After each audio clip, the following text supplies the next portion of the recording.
السلام علیکم ورحمۃ اللہ وبرکاتہ۔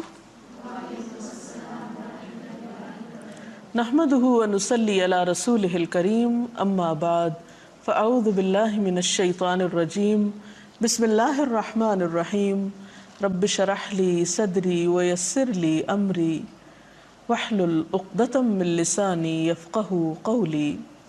ناظرین، آج ہم روزہ اور سحری کے موضوع پر گفتگو کریں گے۔ سحری روزے کا ایک اہم حصہ ہے۔ دوسرے لفظوں میں روزے کی ابتدا سحری سے ہوتی ہے۔ یہ سحری کیا چیز ہے اور اس کی کیا اہمیت ہے اور اس کا وقت کب ہوتا ہے؟ قرآن پاک میں اس کے بارے میں اللہ سبحانہ وتعالیٰ نے فرمایا، کلوا واشربوا حتی یتبین لکم الخیط الابیض من الخیط الاسود من الفجر۔ کھاؤ اور پیو یہاں تک کہ واضح ہو جائے تمہارے لیے سفید دھاگا سیاہ دھاگے سے فجر کے وقت۔ جب یہ آیت نازل ہوئی تو ایک صحابی نے رات کے وقت اپنے سرہانے کے نیچے ایک سفید دھاگا رکھ لیا اور ایک سیاہ دھاگا رکھ لیا، اور وہ رات بھر دیکھتے رہے کہ کس وقت ان دو دھاگوں کا فرق معلوم ہوگا۔ جب وہ اس چیز کو پہچان نہ پائے تو انہوں نے نبی صلی اللہ علیہ وسلم سے اس بارے میں ذکر کیا، تو آپ نے فرمایا کہ اس سے مراد سیاہی شب کی دھاری ہے اور سفیدہ صبح کی دھاری ہے، یعنی جب رات اور دن آپس میں الگ الگ نظر آنا شروع ہو جائیں، یا دن کا آغاز ایک طرح سے یا فجر کا آغاز ایک طرح سے نمایاں ہونے لگے، تو وہ وقت سحری کا وقت ہوتا ہے۔ نبی اکرم صلی اللہ علیہ وسلم کے زمانے میں سحری کے لیے آذان ہوا کرتی تھی۔ ایک متفق علیہ روایت کے مطابق حضرت عائشہ رضی اللہ تعالی عنہ سے روایت ہے کہ حضرت بلال رضی اللہ تعالی عنہ رات کو سحری سے قبل آذان دے دیا کرتے تھے۔ چنانچہ آپ صلی اللہ علیہ وسلم نے فرمایا کہ اس وقت تک کھاؤ پیو جب تک کہ ابن ام مکتوم آذان نہ دے دیں، اس لیے کہ ابن ام مکتوم ایک صحابی کا نام ہے، اس وقت تک آذان نہیں دیتے جب تک فجر نہ ہو جائے۔ اور سحری میں یہ بات بہت اہم ہے کہ انسان کچھ نہ کچھ کھا لے یا کچھ پی لے، کیونکہ بغیر کھائے پیے روزہ رکھنا کچھ پسندیدہ نہیں۔ نبی اکرم صلی اللہ علیہ وسلم نے 2 بار فرمایا، تم لوگ وصال سے بچو یا صوم وصال سے بچو۔ اہل کتاب اور مسلمانوں کے روزوں میں جو فرق ہے وہ سحری ہی کو قرار دیا۔ مسلم کی ایک حدیث میں آتا ہے، عن عمرو بن العاص قال قال رسول اللہ صلی اللہ علیہ وسلم فصل ما بین صیامنا وصیام اہل الکتاب اکلۃ السحر۔ حضرت عمرو بن العاص رضی اللہ تعالیٰ عنہ کہتے ہیں کہ نبی صلی اللہ علیہ وسلم نے فرمایا کہ ہمارے اور اہل کتاب کے روزوں کے درمیان سحری کھانے کا فرق ہے۔ اور پھر آپ صلی اللہ علیہ وسلم نے اس کی مزید تاکید بیان کرتے ہوئے فرمایا کہ سحری کھانے والوں پر اللہ تعالیٰ کی رحمت نازل ہوتی ہے۔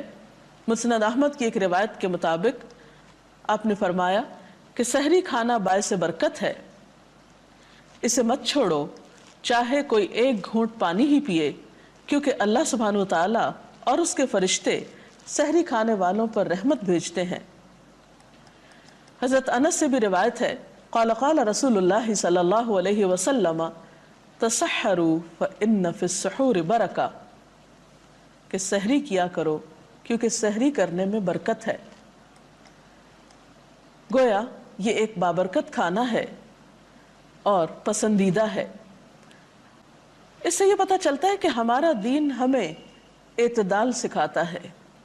جہاں دن بھر کھانے پینے سے بچنے کے لیے کہا گیا، وہاں روزے کے ابتدا میں یا آغاز میں کھانا کھانا یا کچھ بھی کھانا پسندیدہ قرار دیا گیا، اور کچھ نہ کھانا اس سے منع کیا گیا۔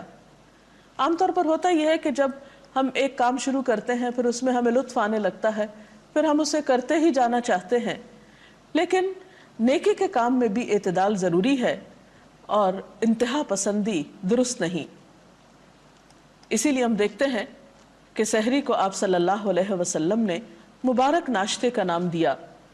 ارباز بن ساریہ سے روایت ہے، کہتے ہیں کہ ایک دفعہ آپ صلی اللہ علیہ وسلم نے رمضان میں مجھے اپنے ساتھ سحری کھانے کے لیے بلایا اور فرمایا کہ ہلم الی الغداء المبارک، آؤ مبارک ناشتے کے لیے. یعنی آپ نے سحری کی دعوت کس طرح دی کہ آؤ مبارک ناشتے کے لیے.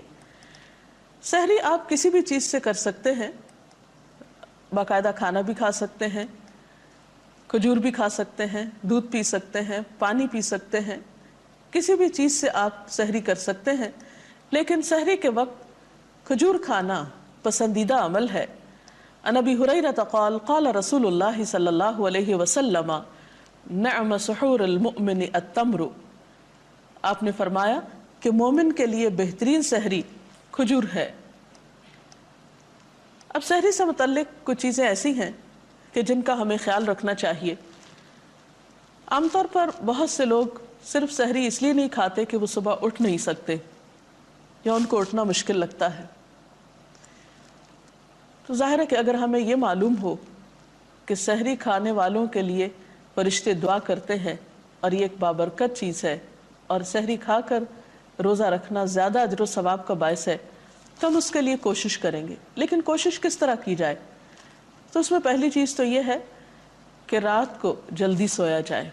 ویسے بھی آپ صلی اللہ علیہ وسلم کا طریقہ یہ تھا کہ نماز عشاء کے بعد آپ باتیں کرنے کو ناپسند کرتے تھے اور سو جایا کرتے تھے. تو گویا اگر رات کے وقت انسان جلد سو جاتا ہے تو صبح سحری کے وقت اٹھنے میں اس کو مدد مل سکتی ہے. پھر اسی طرح یہ ہے کہ اگر کسی کو اس وقت کھانا پکانے میں مشکل ہو تو آپ یہ بھی کر سکتے ہیں کہ رات کے وقت کچھ تیاری کر کے سو جائیں. اور اگر کھانے کو دل نہ بھی چاہے تو کوئی ایسی چیز اختیار کر لیں جو آپ کی پسندیدہ ہو. یا پھر یہ ہے کہ اس وقت آپ تھوڑا سا ہی کچھ لے لیں، کیونکہ آہستہ آہستہ یہ عادت آپ ڈیولپ کر سکتے ہیں. اگر ایک دن آپ تھوڑا سا کھائیں گے پھر دوسرے دن تھوڑا اور کھا سکتے ہیں. اور پھر یہ بھی ہے کہ کھانے میں اعتدال برتنا چاہیے. ایسی چیزیں کھانے سے بھی پرہیز کرنا چاہیے کہ جس سے آپ کو تکلیف ہو اور آپ کو بھاری پن محسوس ہو، کیونکہ اس سے پھر عبادت کی لذت ختم ہو کر رہ جاتی ہے. بعض اوقات یہ دیکھا گیا ہے کہ لوگ سحری کے وقت سے صحیح فائدہ نہیں اٹھاتے. سحری کا وقت ایک بہت بابرکت وقت ہوتا ہے. اس وقت دعائیں قبول ہوتی ہیں. اس وقت اللہ کے حضور جھکنا اور خشوع و خضوع سے نماز ادا کرنا ایک بہترین عبادت ہوتی ہے.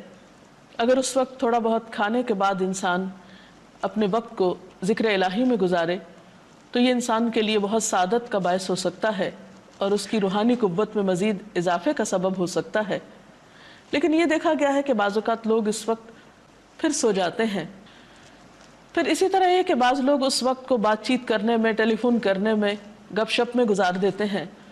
تو فجر کا وقت بہت سہانا وقت ہوتا ہے. اس وقت کو روزہ رکھنے کے بعد نماز پڑھیے، نماز کے بعد قرآن پاک کی تلاوت کیجیے، کیونکہ ان قرآن الفجر کان مشہودا، اس وقت فرشتے حاضر ہوتے ہیں. ذکر اذکار کیجیے. نبی صلی اللہ علیہ وسلم صبح و شام کچھ مخصوص اذکار بھی کیا کرتے تھے جو صبح و شام کی دعاؤں کے نام سے معروف ہیں. وہ دعائیں حفاظت کی دعائیں بھی ہیں. تو اگر اس وقت انسان ان دعاؤں کو پڑھتا ہے تو وہ اس کے لیے بہت اجر و ثواب کا باعث ہے. پھر اسی طرح یہ ہے کہ سحری کھاتے وقت اس بات کا بھی دھیان رکھنا چاہیے کہ ہمارے آس پاس وہ لوگ جو سحری پکانے میں یا سرو کرنے میں ہمارے مددگار ہیں، ان لوگوں کے لیے بھی اتنا وقت بچ جائے کہ وہ بھی اچھے طریقے سے سحری کر سکیں. کیونکہ عموماً لوگ اپنے سرونٹس کو یا اپنے خدمتگاروں کو اتنا موقع نہیں دیتے کہ وہ اطمینان سے کھا سکیں. ہمارا دین تو ہمیں یہی سکھاتا ہے کہ ہم دوسروں کا بھی خیال رکھیں، دوسروں کی غمگساری کریں اور دوسروں کی مدد کریں. تو اگر ہم اپنی عبادت کے وقت خود غرض ہو جائیں گے اور دوسروں کا لحاظ نہیں رکھیں گے تو اس سے عبادت کی صحیح روح کو نہیں پا سکیں گے. بہرحال سحری سے متعلق اگر آپ کے ذہن میں کچھ مزید سوال ہوں تاکہ اس موضوع کو مزید واضح کیا جا سکے تو آپ سوال کر سکتے ہیں. سومی وصال سے کیا مراد ہے؟ وصال کا لفظ وصل سے ہے جس کا معنی ہے ملانا. اہل کتاب میں روزے کے مختلف طریقے رائج تھے، جس میں سے ایک طریقہ صوم وصال کا تھا اور اس کی بھی کئی شکلیں تھیں. مثلا ایک شکل یہ تھی کہ ایک شخص فرض روزوں کے سوا نفلی روزے اس طرح سے رکھے کہ بغیر وقفے کے مسلسل مہینے مہینے یا 2 مہینے کے روزے رکھتا چلا جائے. اور صوم وصال کی دوسری شکل یہ تھی کہ ایک شخص سحری کھا کر دوسری سحری تک مسلسل روزہ رکھے اور بیچ میں کچھ نہ کھائے پیے. تو آپ صلی اللہ علیہ وسلم نے اس سے منع فرمایا ہے، کیونکہ یہ انسان کے اوپر بہت مشقت کا سبب بن جاتا ہے، اور اس طرح کی فاقہ کشی جو ہے اس میں پھر عبادت کی اسپرٹ کم ہو جاتی ہے، اور نفس کشی کا ایک دوسرا رجحان پیدا ہوتا ہے جو پسندیدہ نہیں. کیونکہ اسلام میں عبادت کی غرض یا مقصد اذیت دینا نہیں ہے، تربیت کرنا ہے. جی. اور کبھی کبھی ایسا بھی ہوتا ہے کہ اذانیں ہو رہی ہوتی ہیں اور ہماری آنکھ کھلتی ہے، تو ایسے میں جلدی سے اٹھ کے کچھ نہ کچھ کھا لیتے ہیں، اور عموماً ایسا ہوتا ہے کہ آخری اذان ہونے تک کھاتے ہی رہتے ہیں. تو کیا اس طرح سے روزہ ہو جاتا ہے؟ اس میں آپ دیکھیے کہ سحری کھانے میں تاخیر جو ہے وہ پسندیدہ ہے. اب آذانوں کے اوقات بعض اوقات مختلف ہو سکتے ہیں، کیونکہ سب آذانیں سحری کے اختتام کا اعلان نہیں ہوتی. اس لیے آپ کے پاس ایسا کیلنڈر یا چارٹ ہونا چاہیے جس سے آپ کو یہ معلوم ہو کہ سحری کھانے کا وقت کب تک ہے. لیکن یہ ہے کہ یہ سمجھنا کہ بہت جلدی سحری کھا لینے سے زیادہ ثواب ملے گا، تو ایسا نہیں. مثلاً آپ صلی اللہ علیہ وسلم سے روایت ہے کہ 3 باتیں اخلاق نبوت میں سے ہیں. نمبر 1 روزہ جلدی افطار کرنا، نمبر 2 سحری دیر سے کھانا یعنی آخری وقت تک کھانا، اور نمبر 3 نماز میں دایاں ہاتھ بائیں ہاتھ کے اوپر رکھنا. اور اسی طرح آپ صلی اللہ علیہ وسلم سے ایک اور روایت ہے کہ آپ نے فرمایا جب کوئی آدمی آذان سنے اور پینے کا برتن اس کے ہاتھ میں ہو تو اسے فوراً نہ رکھ دے بلکہ اپنی ضرورت پوری کر لے. تو اگر ایک شخص ایسے وقت میں اٹھا کہ جب آذان ہو رہی ہے، اب اس وقت میں کچھ کھانے کا وقت تو نہیں ہوگا، کچھ پی سکتا ہے، مثلا دودھ کا گلاس پی سکتا ہے، ایک آدھ کھجور کھا سکتا ہے، تو 2-4 منٹ کا وقت اس کو مل سکتا ہے. تو اس میں آذان کے اختتام تک اگر وہ اپنی ضرورت پوری کر لے تو کوئی حرج نہیں. لیکن پھر یہ یاد رہے کہ آذان سحری کے اختتام کی آذان نہیں ہوتی، وہ نماز فجر کے اعلان کے لیے ہوتی ہے. اگر آپ کے پاس ایسا نظام الاوقات ہے جس سے آپ کو یہ پتہ چل جائے کہ سحری کا آخری وقت کون سا ہے اور اس سے 2-4 منٹ آگے پیچھے ہو جائے تو انشاءاللہ تعالی روزہ ہو جائے گا. اگر کسی وجہ سے سحری نہیں کر سکے تو کیا سحری کیے بغیر روزہ ہو سکتا ہے؟ جی ہاں، بالکل روزہ ہو جائے گا. اگر آپ نے رات کو سونے سے پہلے یہ نیت کی تھی کہ صبح میں روزہ رکھوں گی تو انشاءاللہ تعالی اگر سحری نہیں بھی کھائی تب بھی روزہ ہو جائے گا. اس کے ساتھ ہی ہماری آج کی گفتگو کا وقت ختم ہوتا ہے. کل تک کے لیے اجازت. السلام علیکم ورحمۃ اللہ وبرکاتہ.